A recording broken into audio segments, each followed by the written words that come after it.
leo tarehe 27 wa kwanza 2026 hapa maeneo ya Tinde Mnadani katika tarafa ya Itwangi imetokea ajali mbaya ambayo ni baina ya basi ya kampuni ya Kisire namba T229 EEL kampuni ya Kisire na lori namba RAE 849N kampuni ya Jaja Don't Cry Company. Hii ni ya kutoka kule Rwanda, ambapo hili gari la lori ambalo lilikuwa limebeba shehena ya mchele lilikuwa linatokea uelekeo wa Tinde kwenda Kahama mpaka Rwanda, na basi la Kisire lilikuwa linatokea Kahama kwenda Mwanza.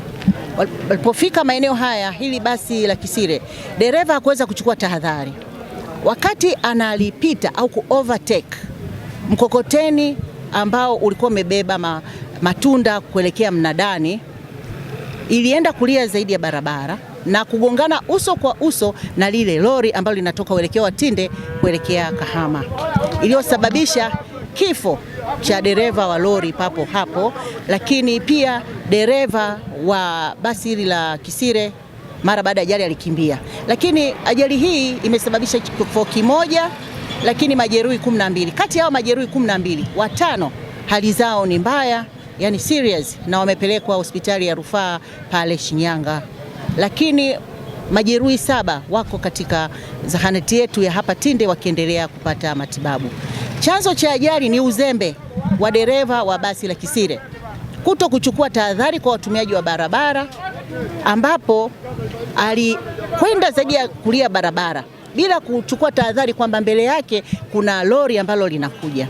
Huu ni uzembe mkubwa sana, na Jeshi la Polisi mkoa wa Shinyanga tunapenda kusema kwamba hatutasita kuchukua hatua kali dhidi ya dereva huyu na madereva wengine wote ambao wanakwenda kusababisha madhara makubwa kwa hawa raia, kwa sababu huyu dereva mmoja kama nilivyokwisha kusema kapoteza maisha na wengine ni majeruhi. Kwa hiyo nitoe onyo kali kwa madereva ambao ni wazembe, tutawafungia leseni na wengine tutawafikisha katika vyombo vya sheria.